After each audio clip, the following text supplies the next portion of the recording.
Saludos, gentes, y bienvenidos a un nuevo espacio más, a un nuevo programa más. Ahora vamos a tratar de hacer una exploración que está pasando en el tema laboral. Hemos escuchado, este es el tercer día ya de el proceso de transición que han iniciado las nuevas autoridades, en este campo aún legislativas y municipales. Pero hay una serie de alarmas, de alertas, de escándalos que han empezado a moverse a nivel público y que francamente han generado debate y discusión. Pero también, por el otro lado, hay movimientos eh, irregulares, por decirlo así, hasta lo que se ha podido ver por el momento, sobre el tema de despidos a empleados públicos. Vamos a tratar de hacer una exploración en el momento, en el acto, digamos, en lo que está pasando hasta este momento. Para eso quiero darle la bienvenida a Héctor Rodríguez, vocero del Movimiento de Trabajadores Despedidos. Héctor, gracias por estar con nosotros y compartir un poco la evaluación y el análisis de este proceso de transición. Buenas tardes, Franklin. Buenas tardes a tu audiencia o buenas noches, buenos días, según nos escuchen en todo el ciberespacio en este momento. Agradecer el espacio precisamente que tú has abierto para llevar información a la ciudadanía sobre graves violaciones a los derechos humanos que están ocurriendo en nuestro país y que hay toda una narrativa mediática oficialista que trata de ocultarla por todos los medios. Justo este día estamos hablando del Día de la Libertad de Expresión.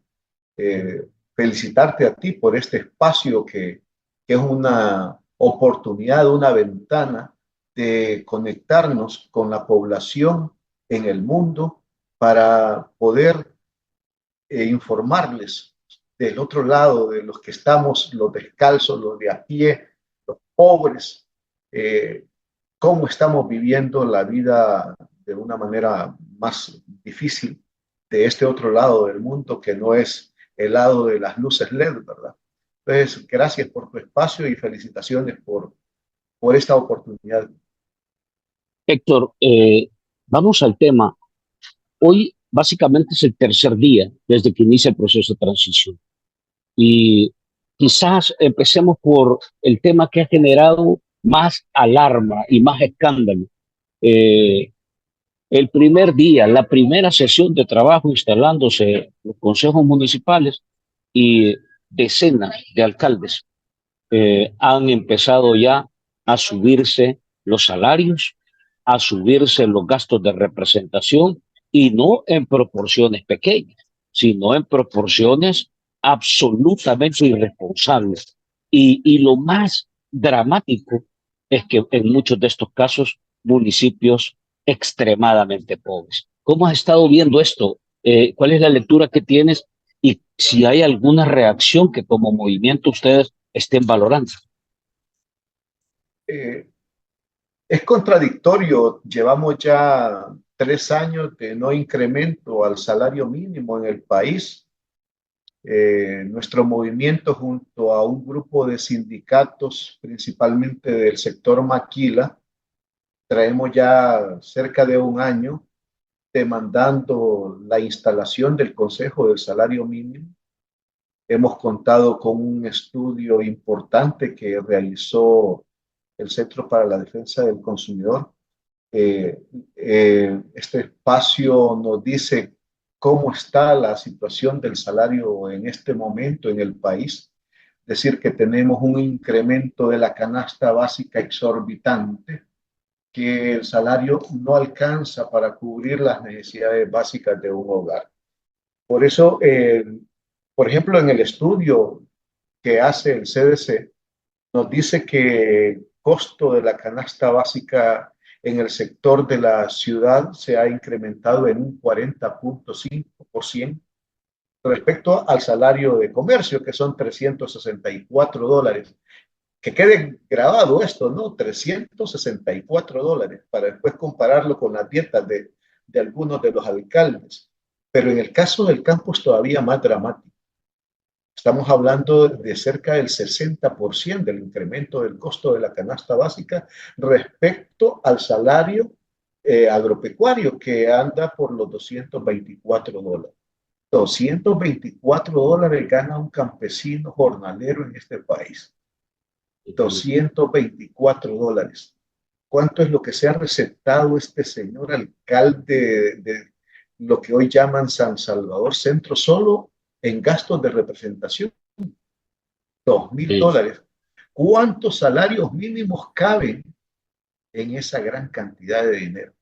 Es decir, ¿cuántos salvadoreños dejan de comer para que funcionarios de esta calaña se estén recetando sueldos de una manera irresponsable y sin control de un órgano del Estado como podría ser la Asamblea Legislativa, en el caso que tuviésemos un equilibrio de poderes, ¿verdad? Porque es la llamada a regular los salarios.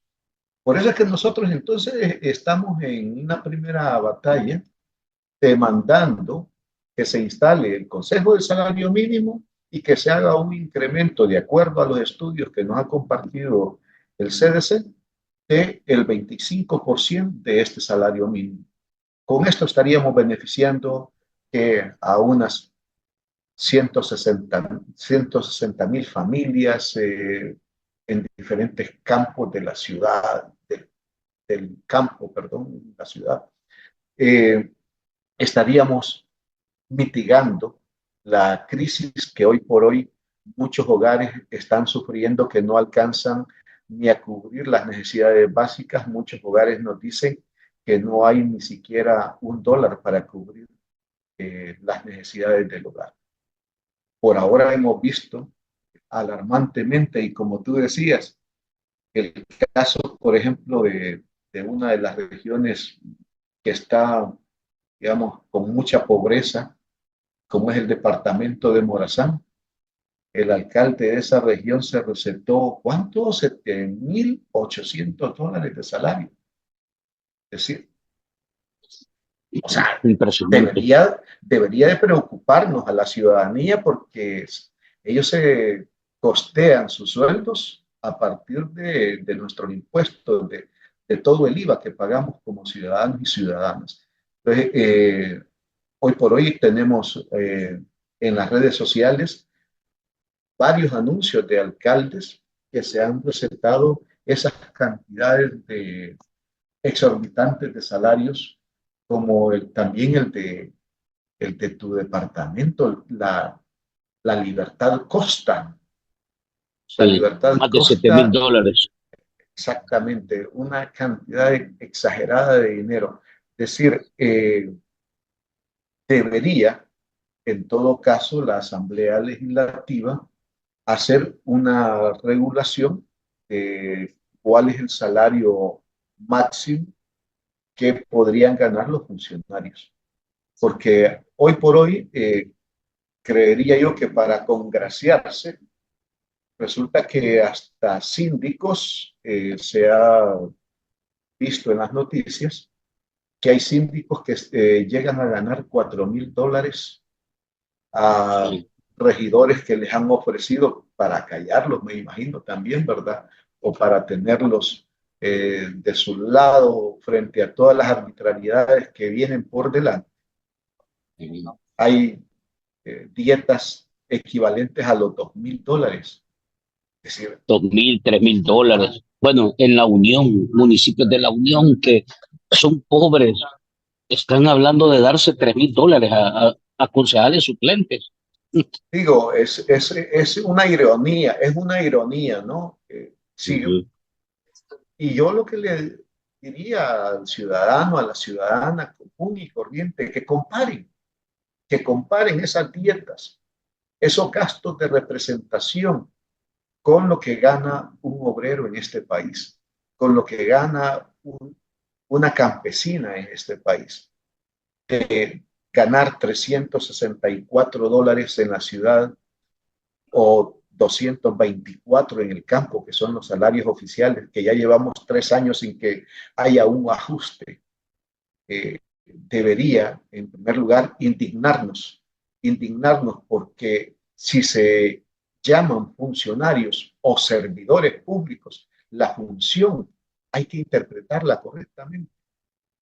supuestamente llegaron para servirle a la ciudadanía, no a servirse de la ciudadanía, que es lo que está ocurriendo en este momento. Ni han empezado gestión.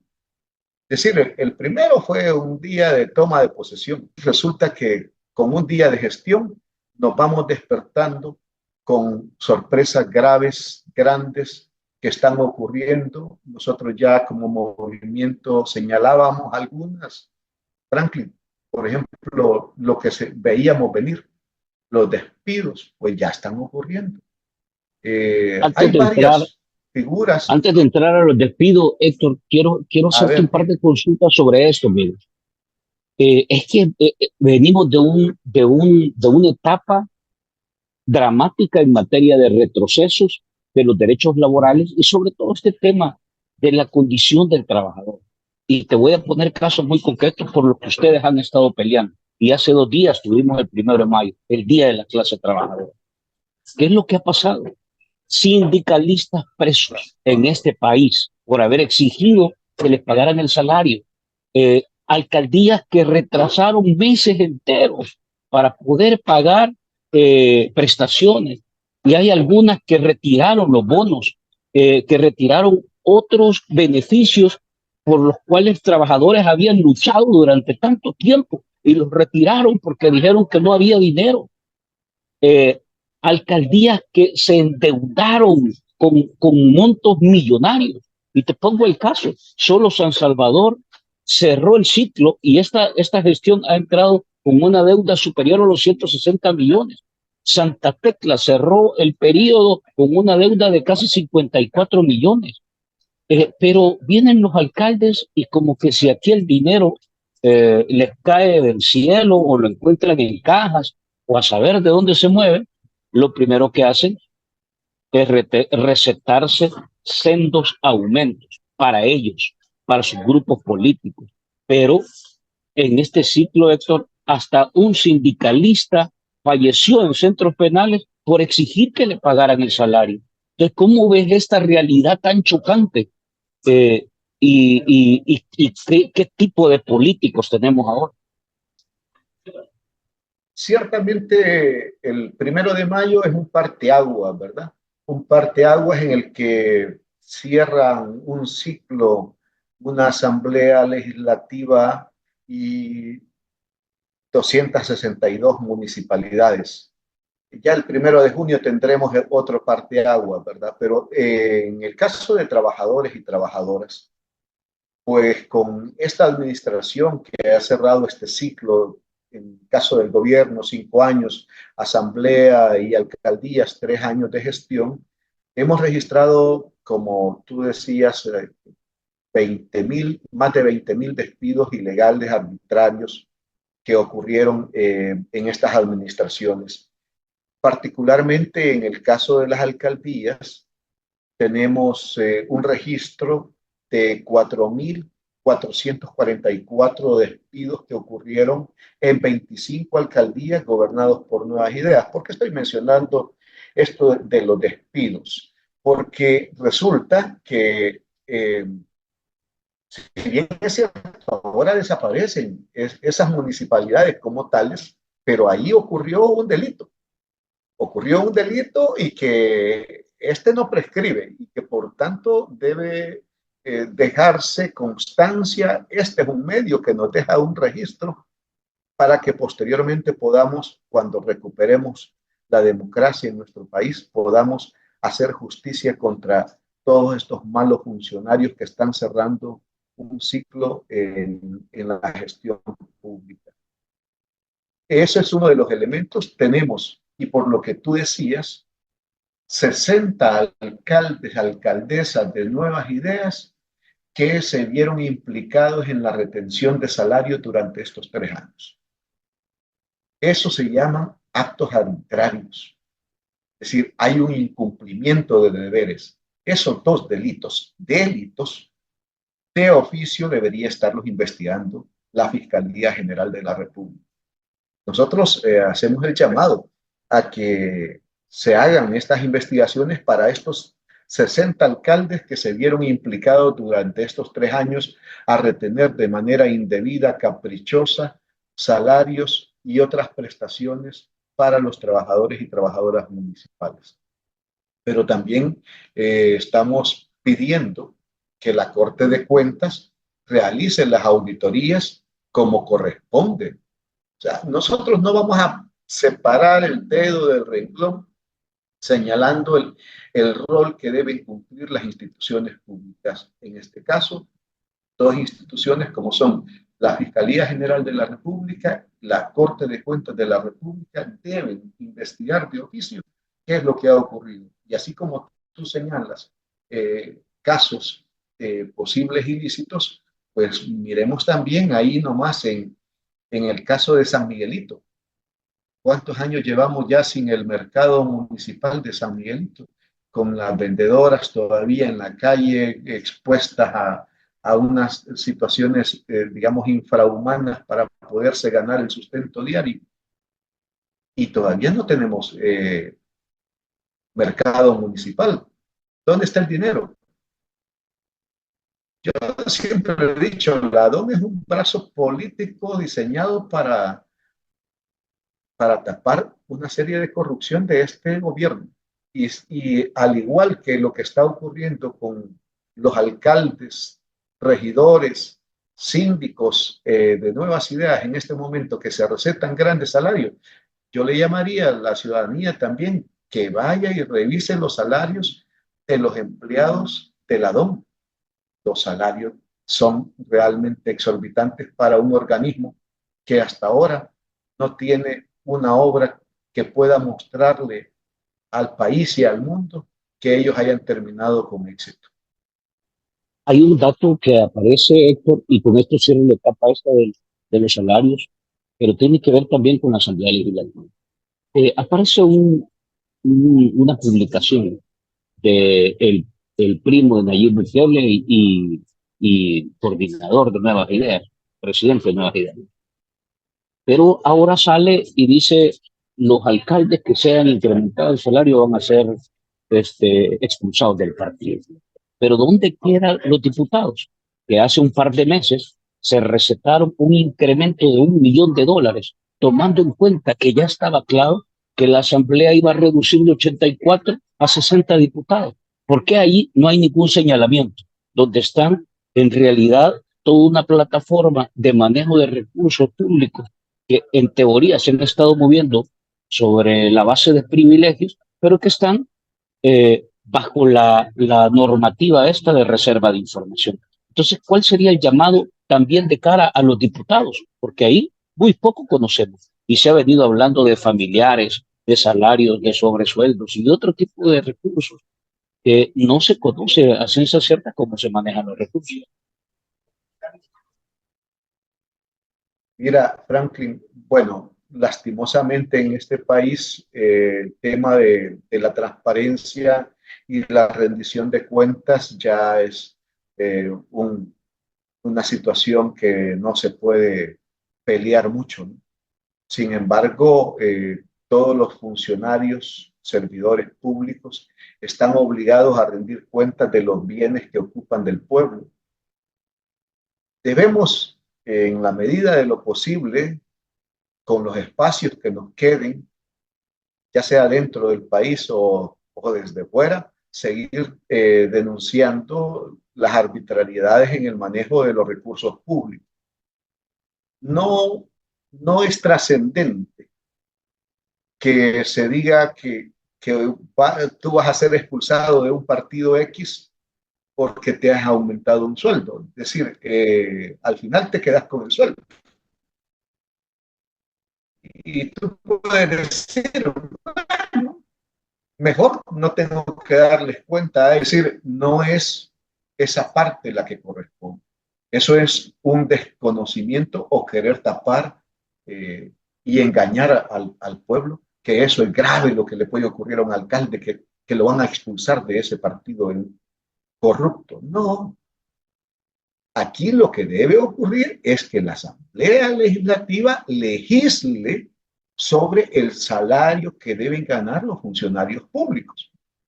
nominalmente el presidente de la República tiene un salario inferior al que hoy por hoy se están recetando sus propios alcaldes, es decir, de su propio partido oficialista. Digo nominalmente porque ahí hay una partida secreta que dijeron que la iban a desaparecer, pero hoy por hoy lo que han hecho es que crezca mucho más.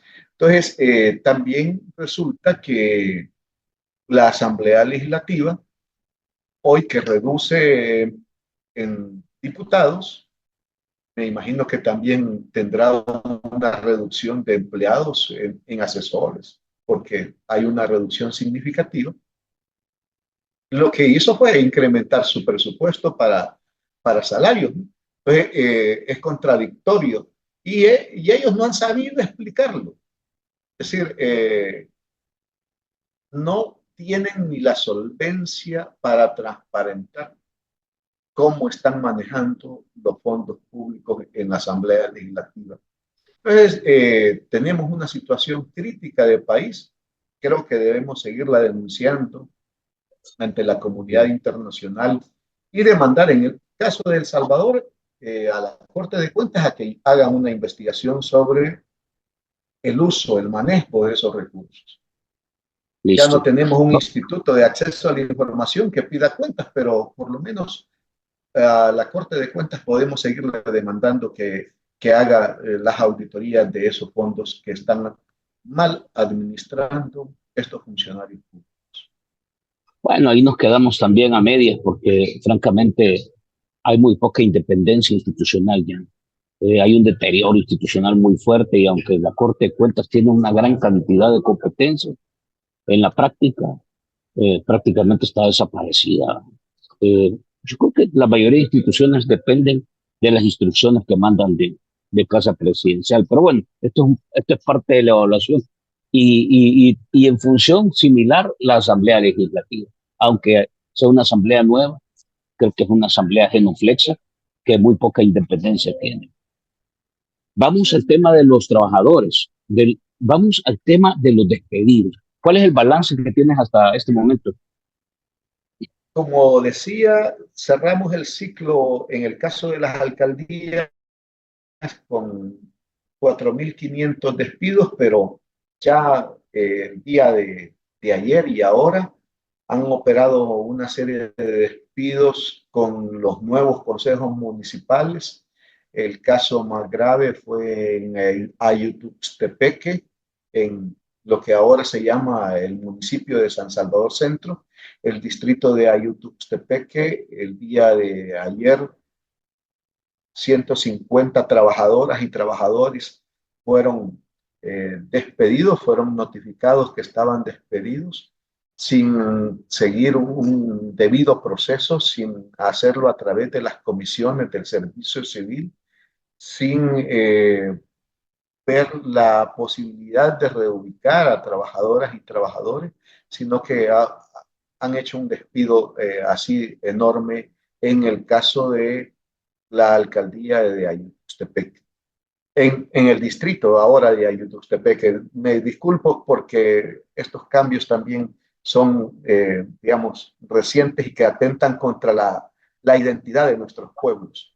Luego tenemos el caso de Cuscatancingo, distrito de Cuscatancingo, siempre de parte de San Salvador Centro. A la mañana de este día nos informaban los compañeros del sindicato que se han dado alrededor de 23 despidos de trabajadoras y trabajadores que no son parte, digamos, de los puestos de confianza, de los que podemos hablar un poco más adelante. Luego tenemos, y sin mayor detalle, de qué parte de los distritos están ocurriendo, hay una figura en el caso de San Salvador Sur, que está compuesto por Panchimalco, Santo Tomás, San Marcos. Tenemos una cesación o suspensión de 90 personas. Por ahora todavía está una figura que ellos han dicho que es por supresión de plazas. Veremos qué es lo que ocurre en el transcurso del día y de mañana respecto a estos compañeros. En el caso de San Salvador Este, donde está Ilopango, San Martín, etcétera, ahí hemos tenido una supresión de unidades, es decir, han desaparecido determinadas unidades ya por acuerdo de consejo municipal, que son las dos figuras que tendríamos en este momento de acuerdo de consejos municipales, como son la supresión de plazas y la supresión de algunas unidades. Es decir, ¿qué va a pasar con la gente de esas unidades que han sido suprimidas? Es decir, todavía estamos en una transición, hay una zozobra muy grande en este momento en muchas de los que ahora son los distritos, porque además, y como decíamos en el programa anterior, también tenemos una dificultad y es que los sindicatos ya quedan, digamos, sin funcionamiento en estos lugares y eso hace un poco difícil el tema de la defensa de los derechos de los trabajadores, trabajadoras. Estamos a través de tu medio aprovechando para demandar a los funcionarios, en primer lugar, a que respeten el derecho al trabajo, que es la parte más medular, importante, que constitucionalmente nos corresponde. Y luego, pues, si realmente después de los estudios técnicos que se deban realizar, se determina que una plaza no es necesaria, pues lo que nosotros estamos demandando es a que sigan el debido proceso. El debido proceso significa que a un trabajador se le notifica que su plaza ha sido suprimida y que pues él tiene el derecho de demandar. En primer lugar, como estamos hablando de la ley de la carrera administrativa municipal, puede acudir a la comisión del servicio civil municipal.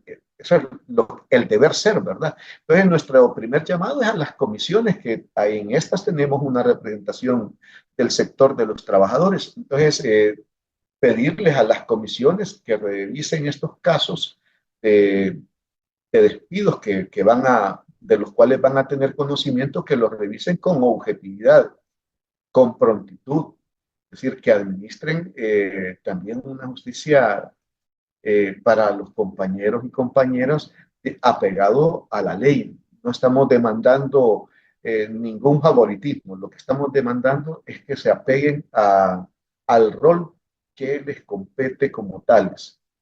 Agotada esa etapa como trabajadoras y trabajadores, pues tenemos la siguiente etapa de ir al Tribunal del Servicio Civil. Para eso nosotros estaremos brindando una conferencia de prensa el próximo lunes, donde pondremos a disposición algunos servicios legales para compañeras y compañeros de las alcaldías que deseen recibir esa asesoría legal para interponer las nulidades de despido ante este organismo según corresponda. Entonces, es un escenario bastante complicado. Estamos declarados en alerta, estamos haciendo incluso nuevas alianzas con nuevas instituciones en materia de derechos humanos para apoyar a los compañeros y compañeras que están siendo violentadas en su derecho. ¿Y por qué estamos buscando nuevas instancias? Precisamente porque sabemos que todas las dependencias que tienen que ver con la administración de justicia en este país están cooptadas por el mismo gobierno. Entonces, estamos buscando otras alternativas de apoyo, porque, por ejemplo, hay compañeros que han acudido a la Procuraduría General de la República, quien debe, quien debe mediar, en primer lugar, para que los trabajadores sean reubicados, que se les dé las respectivas indemnizaciones de acuerdo al tiempo de servicio y pues bueno, si no llegan a acuerdos, pasar al siguiente nivel, que sería la de poder interponer las demandas de nulidades ante el Tribunal del Servicio Civil. Sin embargo, la Procuraduría se ha mostrado, la PGR se ha mostrado muy negligente en la atención a los trabajadores y trabajadoras en la Procuraduría del Pueblo y debe atenderles, pero sabemos que está cooptada también por el oficialismo y ante esa situación adversa tenemos por ahora dos espacios ya funcionando. Uno es a través de FESPAD y el otro es ofrecido también sus servicios gratuitamente, y el día lunes estaríamos suscribiendo un acuerdo con una ONG de derechos humanos denominada UNIDED, que va a estar también ofertando sus servicios, y el día lunes pues vamos a tener más detalles de cómo los trabajadores y trabajadoras van a poder acceder Ujú. a estos servicios gratuitos que realmente nos hacen mucha falta frente a la ola de despidos que se nos viene en las alcaldías, que Ujú. será muy grave hoy por hoy. Se cumplió lo que dijo Nayib Bukele en aquel mensaje de que se iba a respetar a los trabajadores y que solo iban a ir tras de los cargos de confianza. ¿Se cumplió eso o no se cumplió eso? Por ahora nos decían los compañeros del Distrito de Mexicanos que allí lo que ha ocurrido es que en efecto han sido destituidos o reemplazados las jefaturas. Eh, no sabemos si detrás de alguna de ellas haya un puesto que no sea catalogado de confianza. Esa facultad no le corresponde a un alcalde. Es decir, determinar que una jefatura es o no de confianza también le corresponde al sistema de justicia salvadoreño, quien debe determinar si es o no de confianza. Va a ser en este caso magistrados del Tribunal del Servicio Civil, magistrados de la Sala de lo Constitucional o de lo Contencioso Administrativo, es decir, los trabajadores incluso que ostentando alguna jefatura han sido suspendidos en este momento de sus cargos, pueden acudir a estas instancias. Sabemos que están cooptadas, pero si lográsemos una administración de justicia imparcial, pues ellos tendrían que hacer la evaluación si los puestos en referencia son o no de confianza.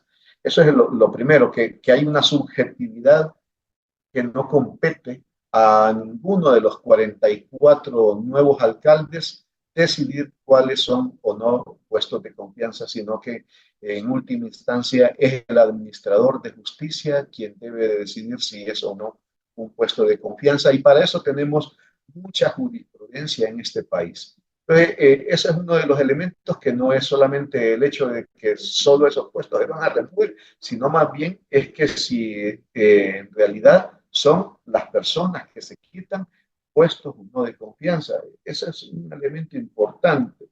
Lo otro es que realmente estos alcaldes entran en una administración donde lo que han hecho ellos es recetarse un decreto transitorio, una ley transitoria, que por ahora lo que está haciendo Franklin es preparar un terreno para que puedan huir alcaldes que se vean implicados en posibles ilícitos que hayan cometido durante estos 3 años.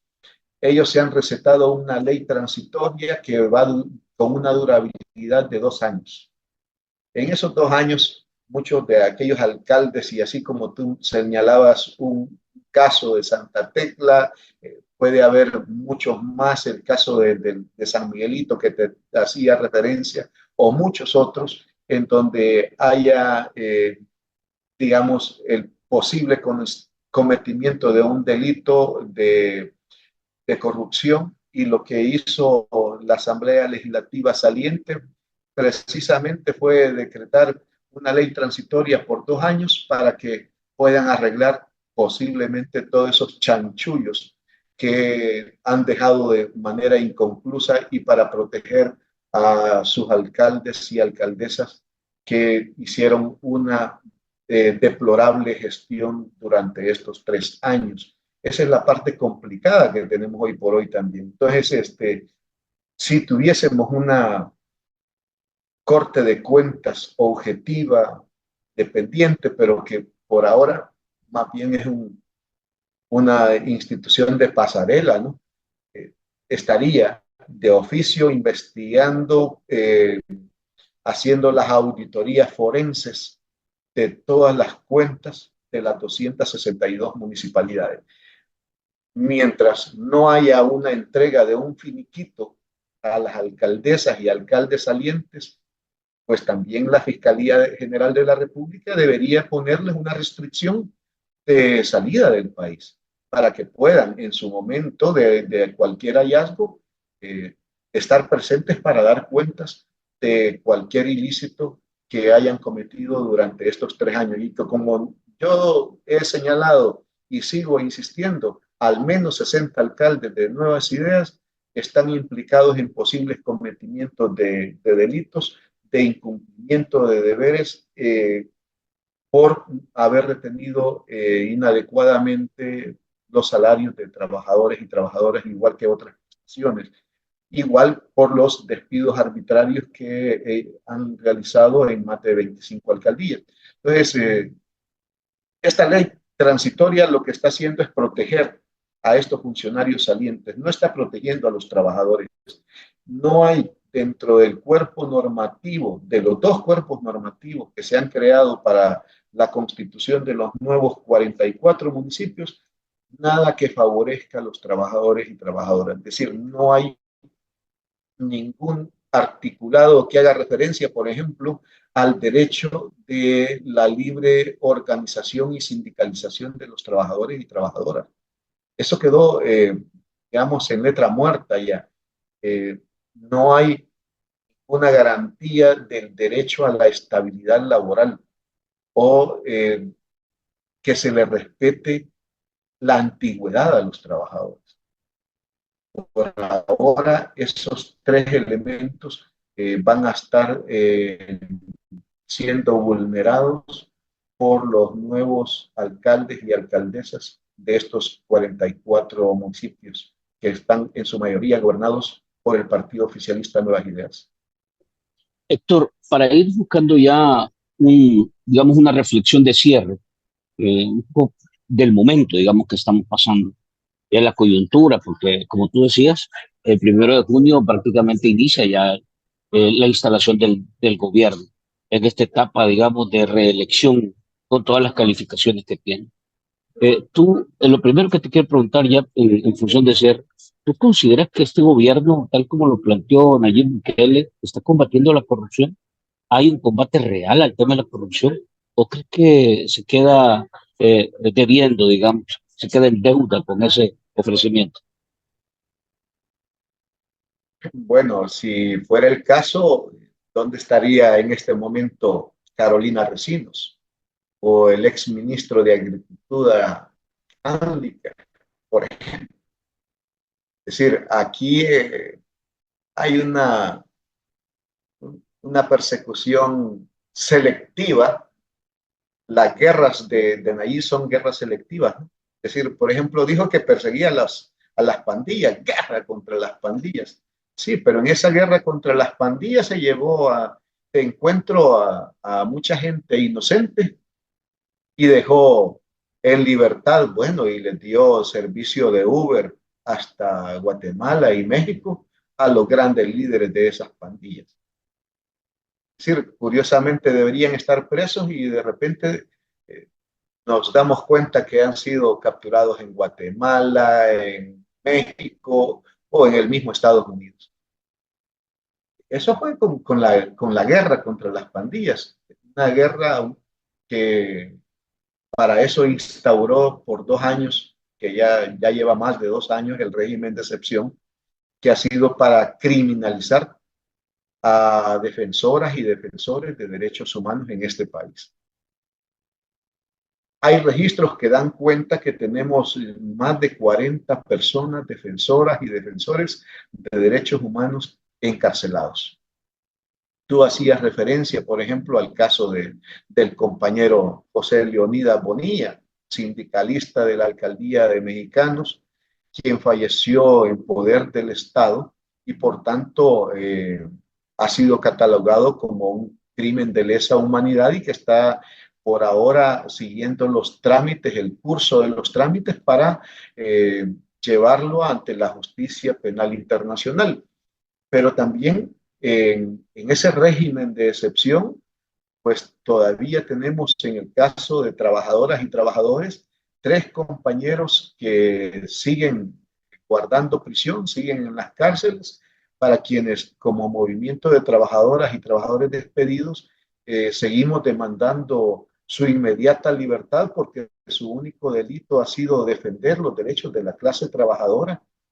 Ellos son Sabino Ramos de la alcaldía de Panchimalco, Giovanni Aguirre de la alcaldía de San Salvador y Misael Itamir Gómez de la alcaldía de Ciudad Delgado. Ya llevan más de 2 años también ellos desde que inició el régimen de estar privados de libertad por el delito de defender los derechos de la clase trabajadora. Entonces, igual puede ocurrir con esas guerras inventadas de un presidente inconstitucional como lo es Nayib Bukele, los delitos de corrupción. Puede ocuparla para apartar a aquellos dentro de su propio partido que no le siguen, digamos, las alabanzas que él requiere de todos sus funcionarios o servidores, que sean todos igual de genuflexos o que aplaudan al unísono. Entonces, es probable que esa tal guerra contra las pandillas nada más sea una persecución partidaria de aquellos que considera él que pueden ser eh, un, un elemento que se le contrapone a sus propios intereses, a sus propias ambiciones dictatoriales en este país. Eso es lo que está ocurriendo realmente con estos 2 temas de esas famosas guerras que son de enemigos inventados por parte de un presidente inconstitucional. Vamos a ver, con esto cierro, Héctor. Se dio el paso al final. Esta asamblea cerró eh, abriendo la puerta de la reforma constitucional y dejando en realidad un pasillo libre para poder modificarla eh, en una dimensión que todavía no se puede predecir y que tampoco hay información para poderlo analizar. ¿Cuál es la lectura que haces de este movimiento que hace al final de su periodo la Asamblea Legislativa controlada por Nuevas Ideas, que básicamente deja abierta la puerta para poder hacer una reforma constitucional eh, sin límites? Yo creo que este es un buen momento para llamar a todas las fuerzas sociales, progresistas, consecuentes de la sociedad civil, del movimiento popular, a que unamos fuerzas para rescatar la nación, porque realmente lo que hoy por hoy sí está ocurriendo es pisotear de manera inconsulta la Constitución de la República. Se ha cerrado todo espacio a escuchar al pueblo para hacer cualquier reforma en la Constitución de la República. Entonces, es necesario que las diferentes organizaciones sindicales, campesinas, de la sociedad civil, de los tanques de pensamiento de las universidades, todas esas fuerzas progresistas de este país nos unamos para poder hacer un contrapeso a los intereses dictatoriales que tiene Nayib Bukele. Él va a cambiar a mansalva, a discreción, a su antojo, cualquier articulado que tenga que ver con lo que atente con su perpetuidad en el poder. Eso es lo que hacen todos los dictadores. Buscar eliminar todas aquellas llaves que le impiden perpetuarse en el poder. Es un llamado a la reflexión a todas las personas, a todos los líderes, lideresas, para que podamos unir fuerzas para poder recuperar la democracia en nuestro país. Teníamos una democracia incipiente y que pues vamos a un segundo quinquenio que es muy adverso. Nosotros lo hemos venido diciendo, se lo decíamos a los compañeros en las alcaldías, unamos fuerzas y no nos escucharon. Pues ahora está ocurriendo un descalabro en las alcaldías. Entonces, nosotros nos unimos a las fuerzas que así lo deseen para poder hacer una lucha común, frontal y decidida para poder recuperar la democracia en nuestro país. Debemos levantar la voz y debemos, como buenos hijos y buenas hijas, hacer todos los esfuerzos a nuestro alcance para no permitir que se sigan pisoteando los derechos humanos en nuestro país. Es una situación grave, estamos perdiendo las libertades democráticas, estamos en una situación que estamos retrocediendo años, años y años. Hoy la pobreza es mucho más grande que hace 5 años. Entonces, es una situación complicada que tenemos y ese es nuestro llamado a los trabajadores y trabajadoras, a unir fuerzas. Queda, bueno, todo este mes, supongo que van a seguir evaluando, recogiendo información, y tú dices que tienes una conferencia programada para la próxima semana. Esperemos mantenernos en contacto, Héctor. Y de verdad que hay que, como tú decías, declararse en emergencia, porque francamente, eh, más allá del impacto que quedar sin empleo para muchos genera, pero también después de eso viene un golpe de salud para muchos, sobre todo si el trabajador ya es un trabajador de 40, 45, 50 años. La verdad es que hemos visto casos, como ha sucedido en el caso de la policía u otros sectores que fueron despedidos con decretos forzados, digamos. Muchos de ellos fallecieron, otros terminaron padeciendo problemas de azúcar, cáncer, o sea, hay una repercusión en salud que también impacta.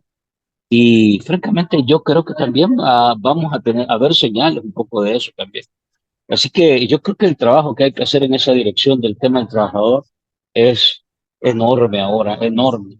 Sobre todo porque no se ve por dónde uno puede encontrar espacio, sobre todo los trabajadores que van a cesarse.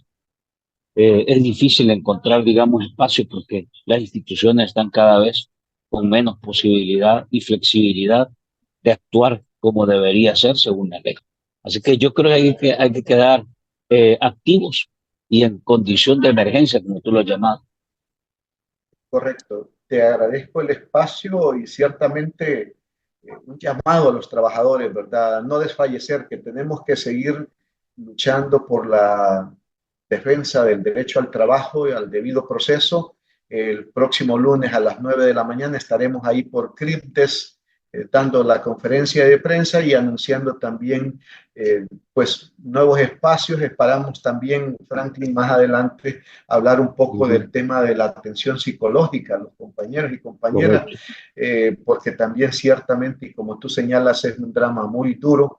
Eh, Ujú. y pues bueno, también tenemos algunos servicios en esa dirección que será bueno que los trabajadores y trabajadoras que han sido afectados por este gobierno inconstitucional, pues también puedan hacer uso de estos espacios. Yo te agradezco la oportunidad y ojalá que pues muchos compañeros y compañeras se quiten Ujú. esas vendas de los ojos y que pues nuestros hijos, nuestras hijas, adolescentes también acompañen en una lucha por defender los derechos de sus padres, de sus madres, que a partir de este gobierno están en una dificultad mayor de poder llevar el sustento diario a sus hogares. Muchas gracias, Franklin. Héctor, un gusto y ojalá que podamos ir colaborando, la verdad. Es tratar de poner la otra voz para que también la gente lo escuche. Ojalá que podamos contribuir, de eso se trata. Abrazo, Héctor, vamos a estar en comunicación. Gracias. Un abrazo. Listo. A ustedes, gentes, agradecerles nuevamente por estar con nosotros. Nos quedamos hasta acá y como siempre vamos a compartir pequeñas cápsulas de la conversación y de esta reflexión que hemos tenido con Héctor Rodríguez, vocero del Movimiento de Trabajadores Despedidos. Nos quedamos hasta acá y nos vemos a la próxima. Y como decimos, estamos en condición de emergencia. La resistencia debe verse activa y con más energía. Abrazos y nos vemos hasta la próxima.